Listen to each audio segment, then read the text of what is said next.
Kinukundina ni BP Sara ito pong at nananawagan po siya na malaliman na investigasyon dito po sa ambush attempt laban kay Sharif Agwak Mayor Ahmad Mitra Ampatuan.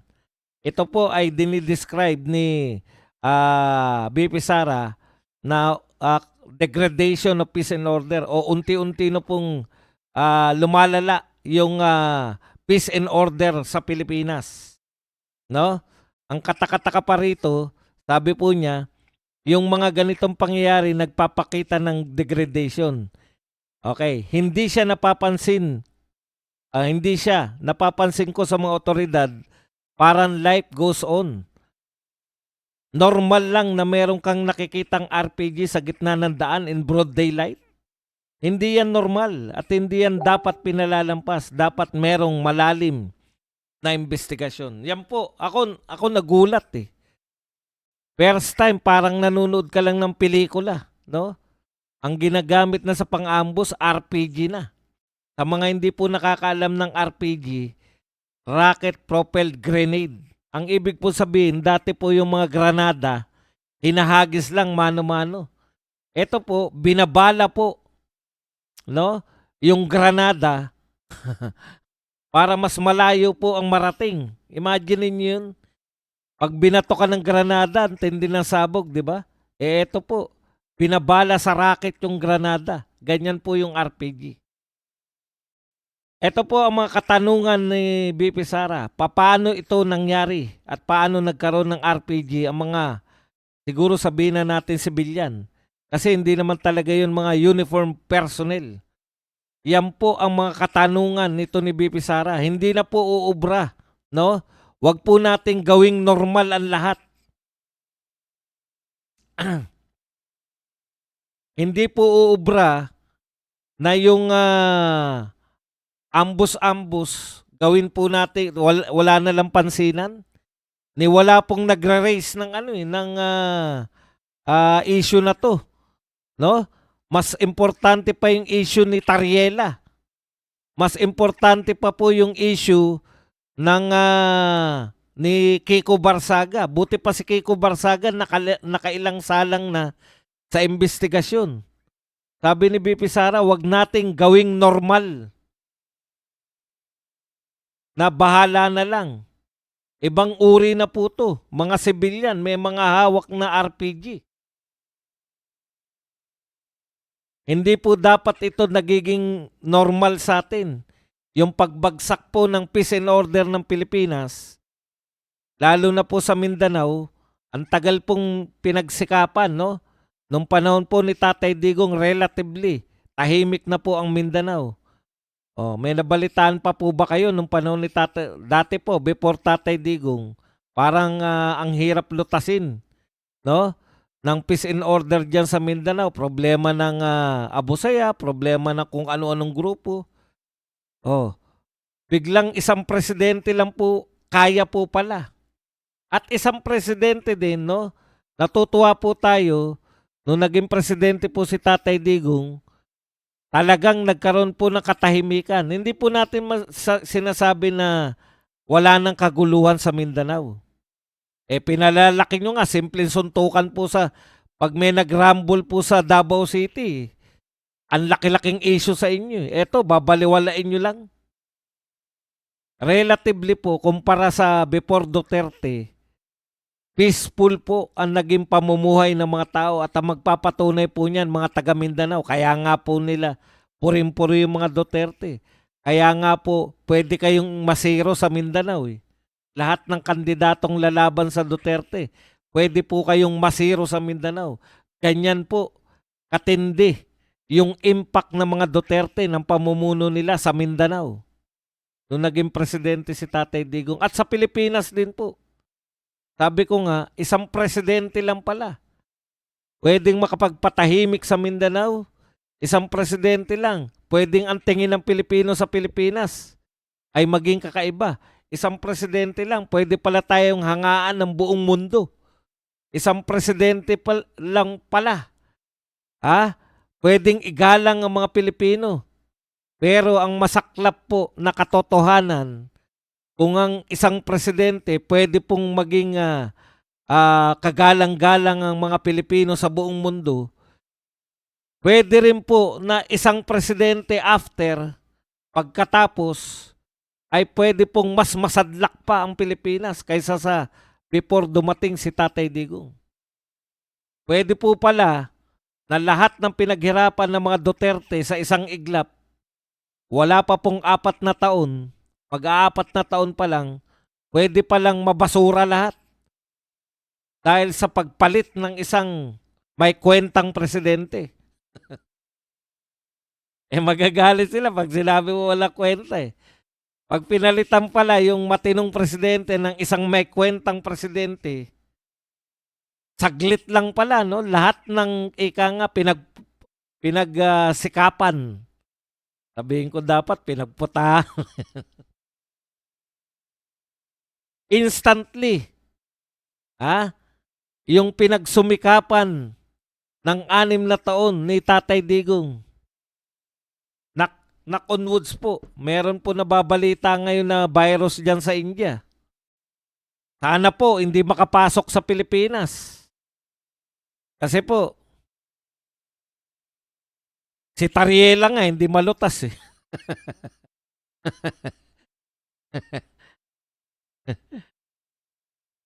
Imagine po ninyo. Si Tariela nga, yung daldal nga ni Tariela, hindi malutas-lutas eh. Nagsakayan kayo lahat kay Tariela.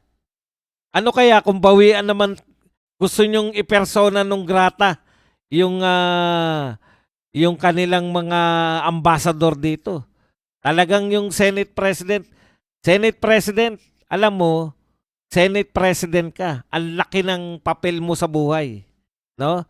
Pero sana, ikaw yung pamayapa dyan.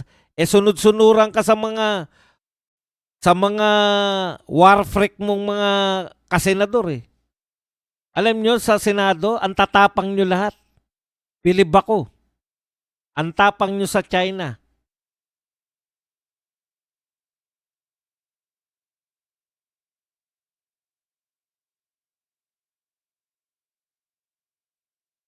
Bilib na bilib ako. Pagdating sa China, ang tapang nyo. Pero pag laban sa mga magnanakaw, putya, dungun-dungo kayo lahat. Wala man lang nagsabi sa inyo na kayong mga magnanakaw sa Pilipinas, get the F out. Wala nagsabi sa mga magnanakaw na shut the F out. Panay kayo F dyan sa Senado. Ang tatapang ninyo.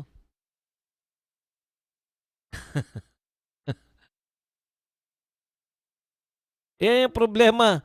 Ang Pilipinas, no? Talaga sa totoo lang, sakit tayo ng ulo na, pag pinatulan tayo ng China, ang sakit ng ulo nila. Kasi sabihin, nambubuli sila. Pero ang tatapang natin, ang tanong ko lang, dapat man lang, kalahati man lang ng tapang ninyo laban sa China. Sa salita ang tapang nila sa salita eh. Sana kalahati man lang ng tapang ninyo. Kalahati man lang ng pagmumura nyo sa China. Murahin nyo man lang minsan yung mga magnanakaw sa Kongreso. Pinaka-worst na nakawan. Na hindi nyo mamura.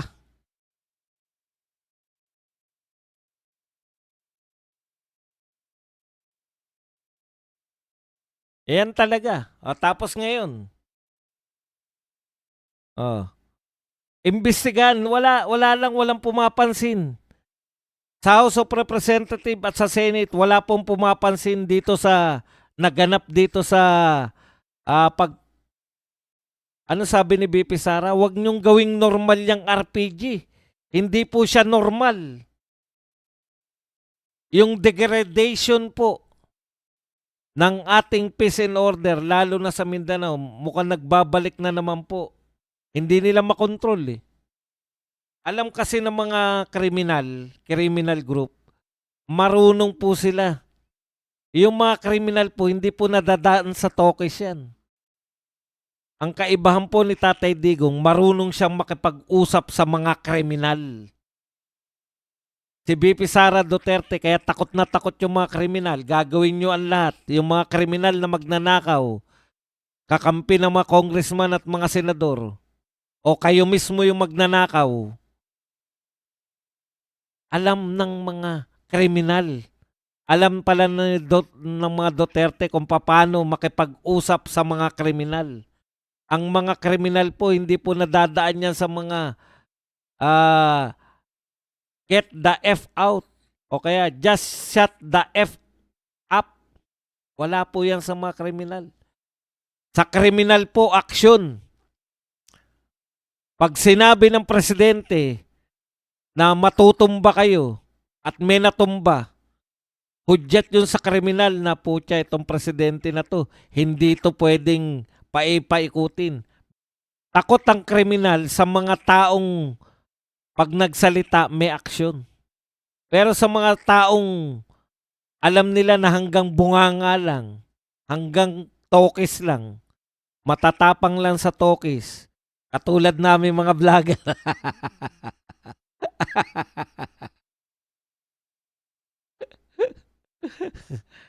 Kami, vlogger kami. Trabaho namin yun eh. Tumukis eh. Kayo. Alam mo talaga, kung pakikinggan mo sila, digmaan na eh. Hinaan mo naman ang tunay na matapang. Sino yung tunay na matapang? Si Robin Padilla, nananapak agad. Yung tunay na matapang, hinaan mo naman si Tariela. Bakit hindi nyo rin bombahin ng water cannon pag binobomba kayo? Bakit po yung ibang bansa sa Southeast Asia nakikipagbombahan sa China ng water cannon? Ano sabi ni Tariela? Lalala lang. Lalala daw ang sitwasyon pagka nakipagbombahan sila. At magiging aggressor daw yung China. Alam niyo po sa Southeast Asia, alam ko yung Vietnam, nakikipagbombahan po yan.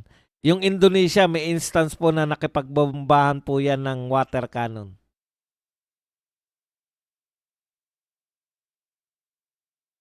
Alam niyo po, dito po sa Southeast Asia, lahat po sila kapartner, trade partner ng China. Kasi naisasantabi nila yung politika sa totoong buhay. Ano po ang totoong buhay? Ang totoong buhay, kailangan po natin ng China. Kaya nga nagbigay tayo ng visa free, di ba? O welcome kayo, yung mga turista ng China. Kita nyo hanggang ngayon hindi pumapasok. Welcome kayo. Dahil wala na kaming kita sa turismo. Kayo ang second pinakamaraming turista nagpupunta sa Pilipinas. Welcome kayo. Ayaw na nila eh. Ano magagawa natin? Number 1 yata, Korea. Pero takang-taka po ako, yung mga huling punta ko sa Baguio, dati po, nakakalat po yung mga Koreano dyan. Pag mga madaling araw, inaabot. Yung mga Koreano, mahilig matulog yan sa kalsada. Pag mga nalasing po dyan, daming Koreano dyan sa tapat ng teacher's camp. May mga inuman na Korean may mga Korean resto dyan. Ngayon, wala na rin yata eh.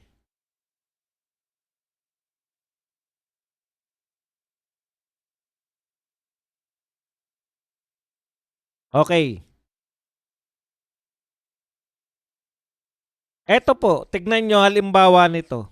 Yung isang Hapon na turista. Asan na ba yun?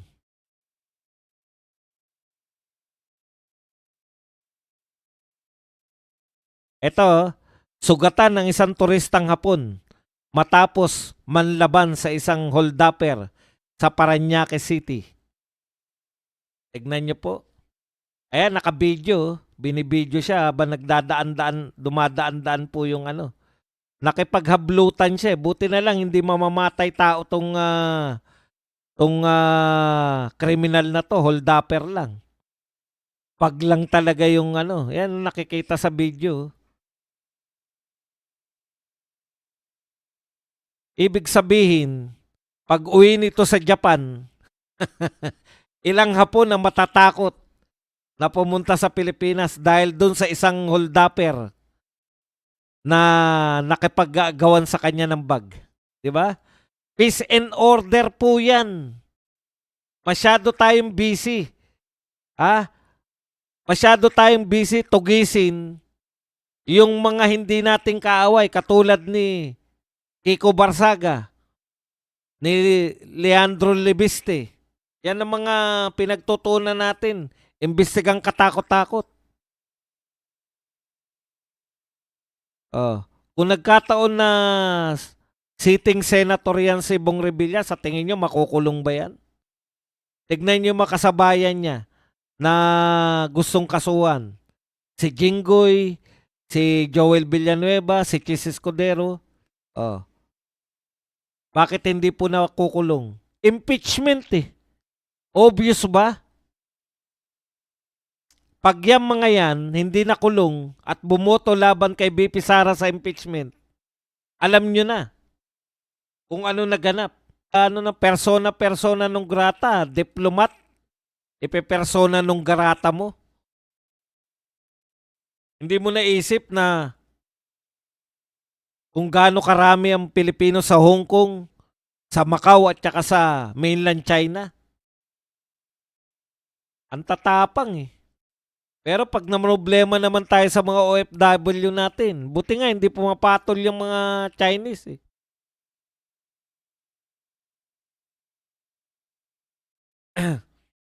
Okay.